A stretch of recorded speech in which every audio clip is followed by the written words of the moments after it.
Greetings. So glad to see all of you here today. We have a fascinating study. We are going to conclude our series on the 24 elders of the book of Revelation. However, before we do, we want to ask for the Lord's presence as we open His Word. So I invite you to bow your heads with me as we pray. Our Father and our God, what a joy it is to come into your presence once more with the only intention of hearing your voice speaking to us through the ministry of your Holy Spirit as you open your holy word to us. Father, we realize that human wisdom is insufficient to grasp the great things of your word. And that's why we need divine wisdom. We need divine help. And so we ask that you will come close to us through the ministry of the Spirit and the angels. And we thank you for your promise that you will be with us, because we ask it in Jesus' name. Amen. Isaiah chapters 24 through 27 are what some theologians have called the little apocalypse or the little book of Revelation in the Old Testament.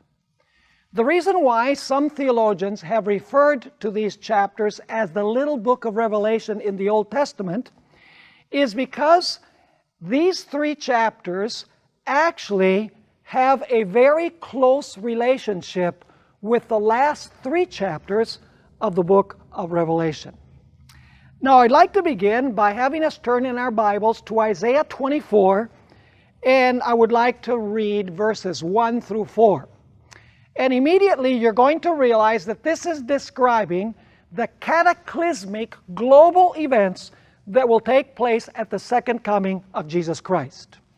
It says there in Isaiah 24 and verse 1, "Behold, the Lord makes the earth empty and makes it waste, distorts its surface, and scatters abroad its inhabitants. And it shall be as with the people, so with the priest, as with the servant, so with his master, as with the maid, so with her mistress, as with the buyer, so with the seller, as with the lender, so with the borrower, as with the creditor, so with the debtor." In other words, no one is going to escape this cataclysmic catastrophe that is going to afflict planet Earth. And then we find, continuing our reading, "The land shall be entirely emptied and utterly plundered, for the Lord has spoken this word. The earth mourns and fades away. The world languishes and fades away. The haughty people of the earth languish." Now notice the strong terminology that we find in these verses. It speaks about the earth being emptied, being wasted, the inhabitants of the earth being scattered, the high and the low not escaping the destruction. The expression is used, entirely emptied, utterly plundered, and it speaks about the earth mourning. Now, the theologian Frederick Moriarty, in the Jerome Bible Commentary, Volume 1, page 277, explains exactly what this passage is describing. This is what he says. God's Word had once established order in the world. And he quotes Genesis 1, that's the creation. Then he says regarding this passage, the picture is that of a return to primeval chaos. In other words, it's a return to the condition of the earth before creation week. Now, I also like to read from Isaiah 24, verses 18 through 20, towards the end of the chapter. This description of this catastrophic, cataclysmic event is described with additional detail. It says in Isaiah 24, verses 18 through 20, "And it shall be that he who flees from the noise of the fear shall fall into the pit. And he who comes up from the midst of the pit shall be caught in the snare." Kind of reminds us of Revelation chapter 6, where we're told that the wicked are going to hide in the caves, and they're going to run, and then they're going to cry for the rocks to fall upon them. It continues saying, For the windows from on high are open, and the foundations of the earth are shaken. Notice, a huge earthquake. Then it continues saying, the earth is violently broken. The earth the earth is split open. The earth is shaken exceedingly. The earth shall reel to and fro like a drunkard, and shall totter like a hut. Its transgression shall be heavy upon it, and it will fall and not rise again. Once again, we see strong expressions that are used in this passage. We find expressions such as the foundations of the earth are shaken. The earth is violently broken. The earth is split open, shaken exceedingly. It shall reel to and fro. It shall totter like a hut. Now this is describing that great earthquake that will take place at the second coming of Jesus Christ, according to Isaiah chapter 16 and Revelation chapter 16 and verses 17 through 21. Now the question is, when this cataclysmic event takes place, when Jesus comes the second time in power and glory, and the earth is emptied, and the earth is split open, and there's this gigantic earthquake, how many are going to be left as a result of this catastrophe? Isaiah chapter 24 and verse 6 has the answer. It says there, Isaiah 24 verse 6, "Therefore the curse has devoured the earth, and those who dwell in it are desolate. Therefore the inhabitants of the earth are burned." So notice that there's fire involved in this destruction. And then it says, "And few men are" what? Few men are left. And so immediately the question is asked, who are the few men that are left? Now we believe as Seventh-day Adventists that when Jesus comes, all human beings on planet Earth are going to be destroyed, don't we? So what is meant here when this catastrophe takes place at the second coming? What is meant by the expression, few men are left? Who are those who are left? We have to return to the time before the flood and at the flood. Go with me to Genesis chapter 7 and verses 22 and 23. Genesis chapter 7 and verses 22 and 23. And for now, I want you to keep in the corner of your mind the word few. It says, few men are left when this disaster or catastrophe takes place at the second coming of Jesus Christ. Now, Genesis 7, 22 and 23 is speaking about the flood in Noah's day. And it says here in verse 22, speaking about God, "So he destroyed all living things which were on the face of the ground, both man and cattle, creeping thing, and bird of the air. They were destroyed from the earth. Only Noah and those who were with him in the ark remained alive." Now you say, what relationship does this have with Isaiah 24 and verse 6? On the surface, it doesn't appear to have any relationship because in Isaiah 24 verse 6, the word left is used. Few men are left. And here in Genesis 7, 22 and 23, the word left is not used, but the word remained. It says, Noah and his family remained alive. However, the Hebrew word is identical in both verses. I want you to notice how this is translated in Genesis 7 and verse 23. This is in the English Standard Version, which is one of the more contemporary versions. It's a translation, it's not a paraphrase, it's not a dynamic translation, it's a translation, full-fledged. Notice how it translates Genesis 7 and verse 23. It says there, "Only Noah was left, and those who were with him in the ark." So who were left when the catastrophe of the worldwide flood came? Only Noah and his family were left or remained alive. Now, is the flood symbolic of events connected with the second coming of Christ? Yes, Because Jesus said, as it was in the days of Noah, so also will it be at the coming of the Son of Man. Are you with me? So the question is, in Isaiah 24 and verse 6, who are the few that are left? It is not wicked people, a small group of wicked people that are left. The few that are left are the what? Are the righteous who survive this catastrophe. Now, I want us to go to 1 Peter chapter 3 and verse 20. 1 Peter chapter 3 and verse 20. And do you remember the word few that I told you to keep in the corner of your mind? Now, notice that here Peter is speaking about the flood. And he's going to refer to the survivors with the same word.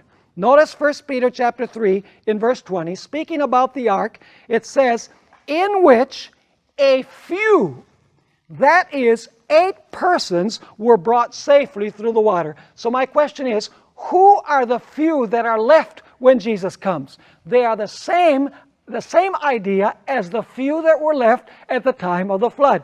In other words, the few that are left, according to Isaiah 24 and verse 6, are not the wicked, a small group of wicked people, but they represent what? The righteous who remain alive in the midst of this catastrophe. Now I want us to go back to Isaiah chapter 24, and we've noticed already that Isaiah 24 up till verse 20 is describing the cataclysmic events connected with the second coming, the catastrophe having to do with the second coming. We've noticed that there's going to be a small group of righteous people who will be left. Those are the few. But now I want you to notice something very interesting that's going to happen with the wicked. It says in Isaiah 24 and verse 21, listen carefully, this is at the second coming. It shall come to pass in that day, which day? He's been describing the second coming, right? It shall come to pass in that day that the Lord will punish on high the host of the exalted ones, and on the earth the kings of the earth. Now, do you notice that there are 2 groups that are punished here? The first group that are punished are the host of the exalted ones, and the other group are the kings of the earth. Now, I need to read this in a different translation because it comes through in a clearer way. In the Revised Standard Version, Isaiah 24 and verse 21 reads in this way. In that day, that is the day when this catastrophe takes place at the second coming, in that day the Lord will punish the powers in the heavens above and the kings on the earth below. I like that translation. 2 groups are going to be punished. The powers in the heavens above and the kings on the earth below. So there is a heavenly group that's going to be punished, and there is also an earthly group that is going to be punished. And you say, now who would the heavenly group that is going to be punished in this passage? Who is it talking about? Let's go to Ephesians chapter 6 and verse 12. Ephesians chapter 6 and verse 12 identifies the group that is spoken of as the powers in the heavens. Ephesians 6 and verse 12. Here the Apostle Paul says, for we do not wrestle against flesh and blood. What does he mean by flesh and blood? He's talking about human beings, right? And if you want to prove that point, all you have to do is go to Hebrews 2 verse 14, where it says that because the children had flesh and blood, Jesus also partook of the same. In other words, Jesus became a human being. So we do not wrestle against flesh and blood, that is, against human beings merely, but against what? Principalities, against powers, against the rulers of the darkness of this age, and now notice, against the spiritual hosts of wickedness, where? In heavenly places. Now let me ask you, who are those hosts, those spiritual hosts in high places that we're struggling against? They're not flesh and blood. They are what? Satan and his angels. So the question is, who are these that are described in Isaiah 24 and verse 21 as being punished because they are the powers in the heavens? It's talking about Satan and his angels. But now I want you to notice that there's another group that is punished at the second coming of Christ. Revelation chapter 19 and verse 19. Go with me to Revelation chapter 19 and verse 19. This verse is describing the conclusion of the second coming of Christ. And I want you to notice who is going to be punished at the second coming of Christ. It says there in Revelation 19 and verse 19, and I saw the beast, and then who else? The kings of the earth and their armies gathered together to make war against him who sat on the horse and against his army. And then verse 21 says that the kings of the earth are destroyed by the sword that comes forth from the mouth of he who is seated on the white horse. In other words, they're destroyed by Christ. So what are the two groups that are punished when Jesus comes? The first group are Satan and his angels that are described in the book of Ephesians as spiritual hosts of wickedness in heavenly places. The other group are described as the kings of the earth. Now the question is, what is the punishment that is given to these exalted heavenly ones and these kings of the earth? We have to go to Isaiah 24 and verse 22, and for now we'll only read the first half of the verse. Notice what the punishment is. Remember, this is taking place at the second coming of Christ. There's this cataclysm, there's this catastrophe that is taking place, and there are few that are left, which are the righteous, the ones that survive this catastrophe, but then there are two groups that are going to be punished at the second coming. Now, notice Isaiah 24 and verse 22 for what the punishment is. It says there, they will be gathered together as prisoners are gathered in the pit and will be shut up in the prison. What is the punishment that takes place for the hosts on high and for the kings of the earth? The wicked? They are going to be what? They are going to become prisoners in the pit, and they are going to be shut up in the prison. It says here in Isaiah 24 and verse 22. Now the question is, what is meant by the pit? Well, we need to look at other texts from Scripture to find out what the pit is. Let's go to Genesis chapter 37 and verse 24. This is the same identical Hebrew word that we're going to look at now. Genesis 37 and verse 24.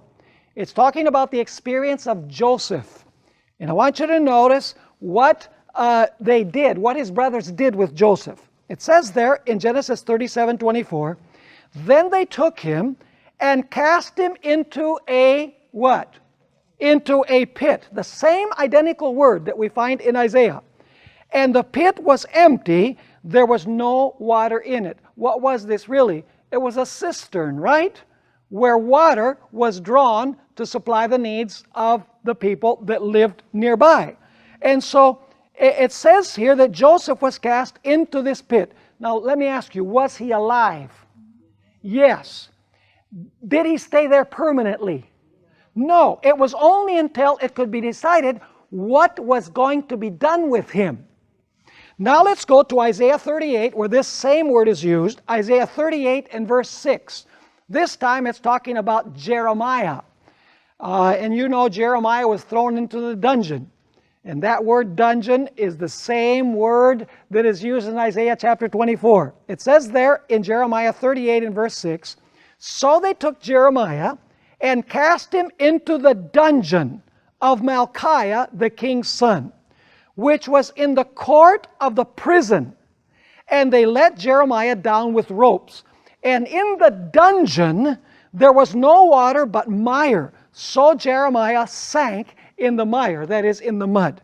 Now that word dungeon is the same identical word that is translated pit in Isaiah chapter 24. Now, what was this pit that Jeremiah was thrown into, this dungeon? It was actually the water well of the prison. Now let me ask you again. Was Jeremiah thrown into the pit in a living state? Yes, he was. Was he thrown into the pit permanently? No. He was only thrown in there until it could be decided what they were going to do with him, until a final decision was made.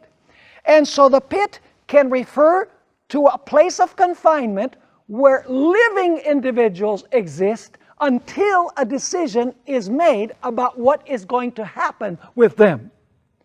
But do you know that the word pit, the same identical Hebrew word, is also used to describe people who are placed in the tomb and are prisoners of the grave?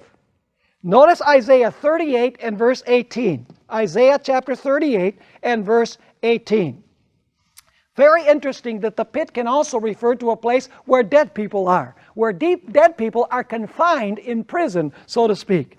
It says there in Isaiah 38 and verse 18, for Sheol, some versions translate that the grave, that's the correct translation, for Sheol cannot thank you. Death cannot praise you. Those who go down to the what? To the pit cannot hope for your truth. Do you see the three synonymous terms? It uses the word Sheol, which means grave. It refers to the word death, cannot praise you. And then it refers to the place of confinement as the pit. So in other words, the word pit can refer to individuals who are placed in a prison in a living state until it's decided what's going to happen with them, or it can refer to individuals who are retained or kept in prison in a state of death. Now, why do I bring this up? I think you already know. I can see some smiles on some faces here. Go with me to Revelation chapter 20 and verses 2 and 3. Is there a group that is going to be confined to a prison on this earth at the second coming in a living state? Yes or no? Who? The high and exalted ones. That's right, that we studied about. Revelation 20 verses 2 and 3. And you're probably wondering, what does this have to do with the 24 elders? Well, we're studying the context. We'll come to the elders in a few moments. It says there, he laid hold of the dragon. Who is the dragon? The devil. That serpent of old, who is the devil and Satan, and what did he do with him? And bound him for 1,000 years. Is he going to be retained somewhere? Absolutely. And he cast him into the bottomless pit. The Greek word is abyssos, in the abyss. And it says, and shut him up, and set a seal on him, so that he should deceive the nations no more, till 1,000 years were finished. But after these things, he must be released for a little while. So the question is the devil placed in a living state in a prison at the second coming of Jesus Christ? Absolutely. Now some people have wondered, what about his angels? Well, Revelation doesn't speak about the angels, because in Revelation the focus is that the devil is fulfilling the Azazel prophecy of Leviticus 16 as the originator and instigator of sin. So the focus is on Satan, who is the scapegoat of Leviticus chapter 16. But Isaiah 24 does tell us that his angels will also be retained, because it says the host of the high ones in heaven. Host. It refers to more than one. Now here's another question. What about all of the wicked?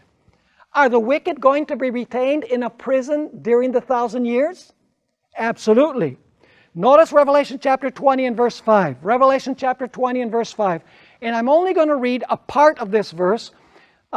If you read, for example, in the New International Version, you're going to notice that this is a parenthetical statement. It breaks the flow of thought with what comes before and what comes after, because it's wanting to clarify what's going to happen with the rest of the dead who did not resurrect when Jesus came.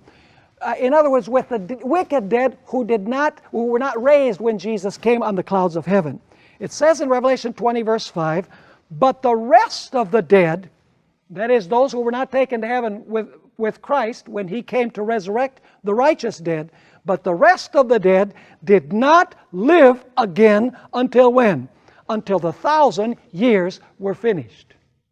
What's going to happen with all of the wicked during the 1,000 years? They are going to be contained in the tomb. They are going to be dead. They're also going to be in the pit, but they're going to be in the pit dead.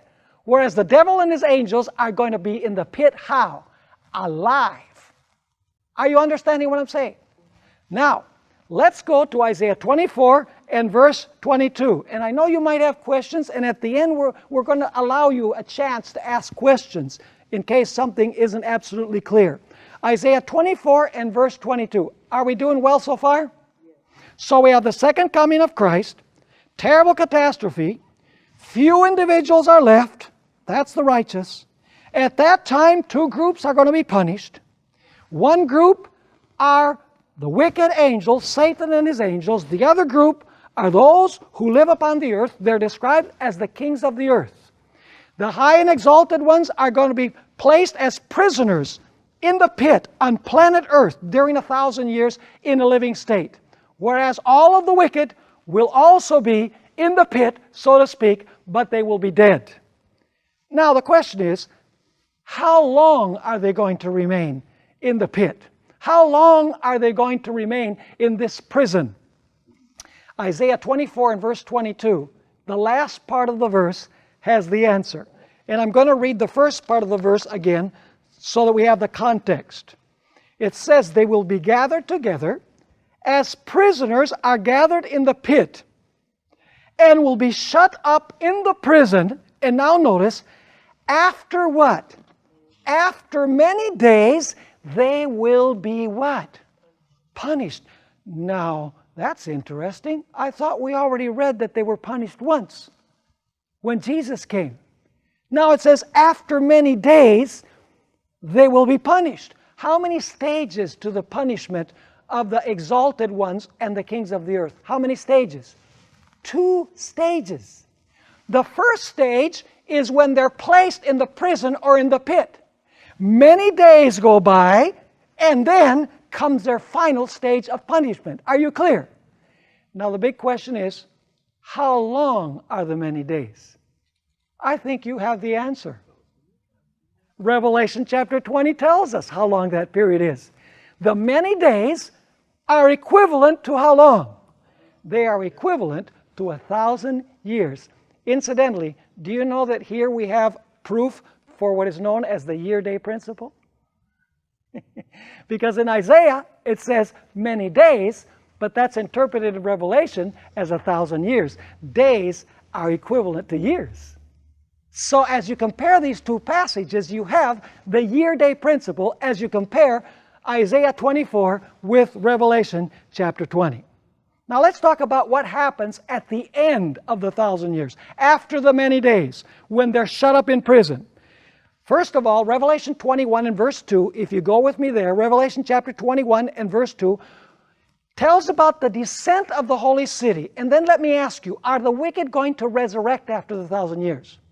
Yes, because we read in Revelation 20 verse 5 that the rest of the dead did not live again until the 1,000 years were finished. So are they going to resurrect at the end of the 1,000 years? Of course they are. Now I want you to notice Revelation 21 verse 12, the New Jerusalem descends. It says, then I, John, saw the holy city, New Jerusalem, coming out of heaven from God, prepared as a bride adorned for her husband. So the holy city comes down. And I want you to notice something very interesting about the holy city. Notice Isaiah chapter 24 and verse 23. Isaiah chapter 24 and verse 23. Keep one finger in Isaiah 24 and keep another finger in Revelation, because we're going to go back and forth. Isaiah 24 and verse 23 says something very interesting about the sun and the moon. It says there, then the moon will be disgraced. This is after the many days, according to the context. Then the moon will be disgraced, and the sun ashamed. For the Lord of hosts will what? Will reign on Mount Zion and in Jerusalem, and before his elders gloriously. Now what I want you to notice here is what's going to happen with the sun and the moon when the holy city descends. It says that the moon will be disgraced and the sun will be ashamed. Now you say, is there any relationship between this text and the book of Revelation? Absolutely. I want you to see that Revelation amplifies Isaiah 24. Notice Revelation chapter 21 and verse 23. Revelation 21 and verse 23. It's speaking about the New Jerusalem. And it says, the city had what? no need of what else? Of what? Of the sun or the moon to shine in it. For the glory of God illuminated it. The Lamb is its light. Now, let me ask you, is there going to be sun and moon in the new earth? Of course, because there's going to be months. We're going to eat from the tree of life from new moon to new moon, and the month is determined by the new moon. Now, if there's months, are there going to be weeks and days? Of course, because we're going to keep the seventh-day Sabbath, according to Isaiah chapter 66. And so, I want you to notice that there is going to be sun and there is going to be moon. And so people say, but wait a minute, this must mean that there is not going to be any weekly or monthly cycle, because it says there's not going to be any sun or moon. That's not what the text says. The text, if we read it carefully, says the city had no need. We have to read carefully. Had no need of sun or the moon to shine in it. Let me give you an illustration. Let's supposing that it's high noon, July, in Fresno. You know what the sun shines like here, right? And you go outside and you have a flashlight in your hand and you're shining the flashlight on the ground. Is the light of the flashlight on? Yes. Can you see it? No. Why? Because the brightness of the sun outshines the brightness of the flashlight. There will be sun and moon, but the glory in the city will be so great that it's like the sun and the moon are not there. That's why Isaiah says, the moon will be disgraced, and the sun ashamed, for the Lord of hosts will reign on Mount Zion, and in Jerusalem, and before his elders gloriously. Now, we still have to talk about what's going to happen with the kings of the earth and with Satan and his angels after the 1,000 years. We're told that after the 1,000 years, after the many days, they are going to be punished. Now, let's notice Revelation chapter 20, verses 7 through 9, to see if there's going to be a punishment of both groups. If the final punishment is after the 1,000 years. Revelation 20, verses 7 through 9. Now, when the 1,000 years have expired, is that the many days, yes or no? When the 1,000 years have expired, Satan will be released from his prison. Oh, okay, so he must have been in prison during the many days, right? Satan will be released from his prison, and he will go out to deceive what? The nations. Have the nations been released from the grave as well? Absolutely. Which are in the four corners of the earth, Gog and Magog, to gather them together to battle, whose number is as the sand of the sea. They went up on the breadth of the earth and surrounded the camp of the saints and the beloved city. And now notice the final punishment after the many days. It says, and fire came down from God out of heaven, and what? Out of heaven, and devoured them. Are you understanding this message? Now, let's talk a little bit about life after the destruction of the wicked and what it's going to be like. In a moment, we're going to get to the 24 elders. But I want you to notice Revelation chapter 21 and verse 1. Revelation chapter 21 and verse 1. What happens after the destruction of the host of the high winds and the kings of the earth? Now I saw a new heavens and a new earth.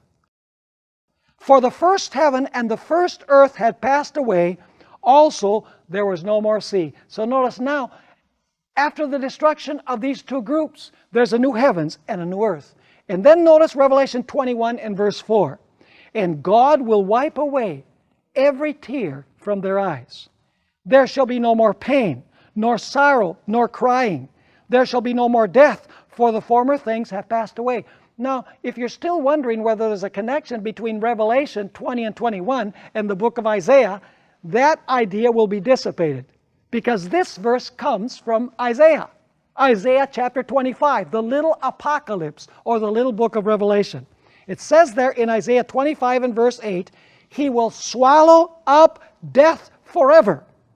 And the Lord God will wipe away tears from all faces. The rebuke of His people He will take away from all the earth, for the Lord has spoken. So is there a relationship between Isaiah 24 and Revelation 20 and 21? I'm only giving you a couple of examples. You know, we could go, let's just go for a moment to Isaiah chapter 24. And I want you to notice let's go to chapter 27, and let's read verse 1. This is speaking about after the 1,000 years, after the many days. Notice what God is going to do. In that day, the Lord with his severe sword, great and strong, will punish Leviathan, the fleeting what? The fleeting serpent. Leviathan, that twisted serpent. And he will slay, and unfortunately the New King James Version translates, he will slay the reptile. You know, that's not a good translation. The King James has it right here. The King James says, and he will slay what? He will slay the dragon that is in the sea. Who is that dragon who's going to be slain or who's going to be destroyed? It's Satan. And this is referring to after the 1,000 years. Now let's go to Isaiah 24 and verse 23 and take a look at a group that are spoken of there as the elders, above which God will rule when he creates a new heavens and a new earth. It says there in Isaiah 24 and verse 23, then the moon will be disgraced, and the sun ashamed. And this is speaking after God creates a new heavens and a new earth, and the holy city has descended. For the Lord of hosts will what? Will reign on Mount Zion and in Jerusalem. This is the New Jerusalem, according to Revelation chapter 21. And then what does it say? And before his what? Before his elders gloriously. Who is God going to rule according to this? Before? He's going to rule before his what? Before his elders. Now it's interesting that when everything is done and finished, God is going to rule over his elders, the heavenly council, in the same way that he did from the very beginning when Lucifer sinned, in the days of Job, in the experience in 1 Chronicles, and successively throughout the history of the world. You see, God governs the universe through representatives from every planet in the universe. Now somebody might say, well, Pastor Bohr, are the 24 elders really just 24 worlds? The answer is no. We're dealing here with a symbolic number. Just like in Revelation, you find numbers that are symbolic. Let me read you a statement from Review and Herald, September 25, 1900, where Ellen White describes the number of worlds in God's universe. She says this: God has worlds upon worlds that are obedient to his law. These worlds are conducted with reference to the glory of the Creator. As the inhabitants of these worlds see the great price that has been paid to ransom man, they are filled with amazement. With the intense interest, they watch the controversy between Christ and Satan. And as this controversy progresses and the glory of God shines brighter and brighter, they give praise to God. God has what? Worlds upon worlds that are obedient to his law. Now, I'd like to read you a statement that we find in the book Counsels to the Church, pages 240 and 241. Do you know that the organizational system that the church has on earth is really a reflection of the organizational system that God has in heaven? So if you see how the church is organized on earth, you will have a general idea about how God operates the universe. Now, notice this very interesting passage. Ellen White states, the church of God below is one with the church above. Believers on the earth and the beings in heaven who have never fallen constitute one church. Every heavenly intelligence is interested in the assemblies of the saints who on earth meet to worship God. In the inner court of heaven, they listen to the testimony of the witnesses for Christ in the outer court on earth. And the praise and thanksgiving from the worshipers below is taken up in heavenly anthem, and praise and rejoicing sound through the heavenly courts because Christ has not died in vain for the fallen sons of Adam. While angels drink from the fountainhead, the saints on earth drink of the pure streams flowing from the throne, the streams that make glad the city of God. Let me ask you, was the earthly sanctuary a reflection of the heavenly sanctuary? Was the earthly priesthood illustrative of the priesthood of Christ? Were the ceremonies of the sanctuary illustrative of the ceremonies that Jesus was to carry on in heaven? Absolutely. Was the earthly city of Jerusalem an earthly copy of the heavenly Jerusalem? We could get into that. Absolutely. So in other words, God's organizational system on earth is actually a reflection or a copy of how God in heaven operates the universe. Now let me ask you, does God have different ranks of beings in heaven? Yes. There are Michael, the archangel, who is Christ, cherubim, seraphim, what Ellen White calls tall commanding angels, strong angels, highest angels. In other words, there are different ranks and orders of being in heaven, each in the chain of command. Notice Colossians chapter 1 and verse 16. Colossians chapter 1 and verse 16. There are several categories of leadership that are mentioned here. Colossians 1 and verse 16. Speaking about Christ, who was the creator of all, it says, "For by Him all things were created, that are in heaven and that are on earth, visible and invisible." And now notice the categories. Whether thrones or what? Or dominions or what? Or principalities or powers. Now somebody might be saying, well, Pastor Bohr, this is probably talking about the wicked thrones and dominions and principalities or powers. Not so. Notice Desire of Ages, page 834.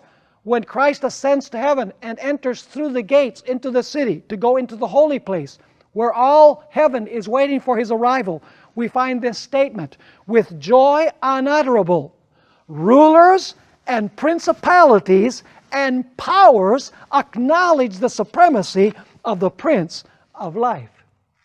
And so does God have different ranks of beings in heaven? He most certainly does. Incidentally, do you know that the devil also has copied the same ranks in his organizational system? You say, how do you know that? Well, go with me to Ephesians chapter 6 and verse 12. Ephesians chapter 6 and verse 12. We find once again these same words, but they're applied to the wicked leaders of the hosts of spiritual darkness here on earth, the devil and his angels. It says in Ephesians 6 verse 12, "For we do not wrestle against flesh and blood, but against principalities and powers, against the rulers of the darkness of this age, against spiritual hosts of wickedness in the heavenly places." Notice again, principalities, powers, and what? And rulers. Notice also Colossians chapter 2 and verse 15. Colossians chapter 2 and verse 15. Two of these names are used to describe those who are in the ranks of Satan. Colossians 2 and verse 15. "Having disarmed principalities and powers, He made a public spectacle of them, triumphing over them in it." That is, in His cross. So does the devil have a similar organizational system to what God has? Absolutely he does. Because the devil was once an exalted angel in heaven. He knows what the heavenly sanctuary looked like. He knows what the New Jerusalem looked like. He knows how God operated the universe. And so he says, if it works up there, it's certainly going to work down here. Now, what would be the equivalent of the representatives of the worlds that rule over those worlds and represent those worlds and oversee those worlds? What would the equivalent be in the earthly structure? How about the elders? Go with me to Titus chapter 1 and verse 5. Titus chapter 1 and verse 5. Here, the Apostle Paul is writing to Titus, his pupil, and he tells Titus that he has to do something. Every city that he goes to, he has to do something. It says there in verse 5 of Titus 1, "For this reason I left you in Crete, that you should" what? "Set in order the things that are lacking. Evidently there wasn't order there in the church. And how was this going to take place? How was it going to be ordered? And appoint what? Elders in every city as I commanded you. Now let me ask you, what was the role of these elders? We'll come back to that in a few moments. But the role of these elders was to represent their churches. The role of these elders was to rule or govern over the churches. The role of these elders was for them to oversee the functioning of God's work in that specific church. Now let me go for a moment, before we go and prove this from the New Testament, I want to go to the Old Testament, to Numbers 11, verses 16 and 17, where it speaks about the 70 elders. Have you ever heard of the 70 elders that Moses established? I want you to notice that they were leaders, that they were rulers, they were overseers, and they were representatives of their tribes. It says there in Numbers 11, verse 16, "So the Lord said to Moses, Gather to me 70 men of the elders of Israel, whom you know to be elders of the people, and what? Officers over them." Did they rule over them? Most certainly. "Bring them to the tabernacle of meeting, that they may stand there with you. Then I will come down and talk with you there. I will take of the Spirit that is upon you, and I will put the same upon them." Are they ordained with the Spirit for their function? Yes. And notice, "and they shall bear the" what? They shall bear the burden of the people. Is this an administrative post? Yes. The burden of the people, that you may not bear it yourself alone. It's interesting to notice Ellen White's comment in Acts of the Apostles, page 94. She speaks about these elders, and she says the following: "Later, when choosing 70 elders to share with him the responsibilities of leadership, Moses was careful to select as his helpers men possessing dignity, sound judgment, and experience. In his charge to these elders," listen carefully, "at the time of their ordination." Were they ordained, the 70 elders? Absolutely. Did they receive the Spirit? We already read it. And so it says, in his charge to these elders at the time of their ordination, he outlined. Now, does that pattern back there also apply to the organizational structure of the church? She says, in his charge to these elders at the time of their ordination, he outlined some of the qualifications that fit a man to be a wise ruler in the church. Are you with me? Now let's go to 1 Timothy chapter 5 and verse 17. 1 Timothy chapter 5 and verse 17. And we really have to motor now, because the clock is the greatest enemy we have. 1 Timothy chapter 5 and verse 17. Notice what the Apostle Paul has to say. "Let the elders," and if you read the previous verse, it's talking about the elders of the church. That's the context. "Let the elders," who what? What's the next word? Oh, who rule. So they're rulers. Are the 24 elders rulers? Do they sit on thrones? Do they have crowns on their heads? Absolutely. "Let the elders who rule well be counted worthy of double honor, especially those who labor in the word and doctrine." Notice 1 Timothy chapter 3 and verses 4 and 5. Once again, it's speaking about the elders. Notice 1 Timothy chapter 3 verses 4 and 5. Here the Apostle Paul says that the bishop or overseer, interesting, the word bishop means overseer. The bishop or overseer must be one who what? There it is again. Who rules his own house well, having his children in what? In submission with all reverence. For if a man does not know how to rule his own house, how will he what? Take care of the church of God. Are you understanding the role of the elder on earth? Is that the same type of role that the elders play in heaven? Absolutely. And you know what? The elders in the New Testament were representatives of their churches when a general council was celebrated on earth. Notice Acts chapter 15 and verse 6. It's speaking about the first general council of the church. This was in the year 49 AD. It was celebrated in Jerusalem. And I want you to notice who were the ones who gathered there to make the decision about whether the Gentiles should be circumcised or not. See, the church is dealing with this thorny issue of circumcision. So who's going to decide? Is it decided by Peter, who's sitting there, and he's the Pope, and he says, I declare no more circumcision? No, it's decided in a council with representatives, elder representatives from all over the empire. Notice Acts 15 and verse 6. Now, the apostles and elders came together to do what? To consider this matter. And then let's go to Acts chapter 16, verses 4 and 5. We don't have time to study everything concerning the Jerusalem Council. But I want you to notice that once the decision was made in the council, everybody had to abide by it. The decision went to all of the churches. It says in Acts 16, 4 and 5, and as they went through the cities, this is Paul and Barnabas, as they went through the cities, they delivered to them, that is to the churches in those cities, the decrees to keep, which were determined by whom? By the apostles and who else? And the elders at Jerusalem. So the churches were strengthened in the faith and increased in number daily. Question: do the elders gather in a general council to make decisions concerning the welfare of the entire church? Absolutely. Is that true also of the elders in God's heavenly kingdom? They represent planets and they come to deliberate regarding the well-being of the entire universe? Absolutely. Now notice how Ellen White comments about this in the book Acts of the Apostles, page 95. She says, the order that was maintained in the early Christian church made it possible for them to move forward solidly as well as a well-disciplined army clad with the armor of God. The companies of believers, though scattered over a large territory, were all members of one body. All moved in concert and in harmony with one another.